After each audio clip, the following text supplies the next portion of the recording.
एथर ओडिशा रे बीजेपी सरकार एवं तृतीय बार यशस्वी प्रधानमंत्री आउ थे प्रधानमंत्री हवा को जाउछंती एभली परिप्रेक्षी रे अपराजिता मैडम जी आमर प्रिय सांसद महोदया आज नामांकन पत्र दाखल करने को जाउछंती। ये लड़ई आज एक गुरुत्वपूर्ण लड़ई 2024 ओडिशा पाई ओडिशावासी एक परिवर्तन चाहते जे राष्ट्र निर्माण करने 100 वर्ष धरी कार्य चलुची 2025 मसीह आरएसएस राष्ट्रीय स्वयंसेवर 100 वर्ष पूरण होची एवं 2024 रे ओडिशार निर्वाचन आसी। ए निर्वाचन एथर बीजेपी रे ओडिशा सरकार दखल करिवो।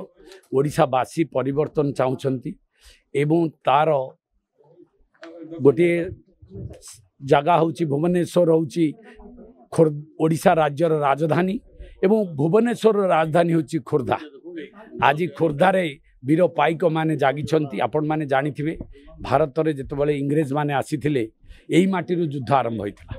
पुणी थरे ए व्यवस्था परिवर्तन द्वितीय स्वाधीनता संग्राम आरंभ होबा पाई ए युद्ध चलीछि। ए नामांकन ये निर्वाचन ये रणयुद्ध पाई खोर्धा माटीरु आरंभ होबो। ओडिशा जाक चारिआडे माड़ीजीव पद्मर लहर आसब सुनामी आसब ओडिशा रे पद्म सरकार हम पुणी थरे अपराजिता निर्द्वंद्व निर्वाचित हेबे बहु व्यवधान रे विजयी हेबे। ए कथा आज जनसमर्थन प्रमाणित होछि। ए गर्जन समावेश ये समावेश निर्वाचन शोभा यात्रा नु ये पाइक पुअर गर्जन ये गर्जन रे बिजु जनता दल कुआडे हजिजिव ओडिशा रे पुणी पद्म फुटिब।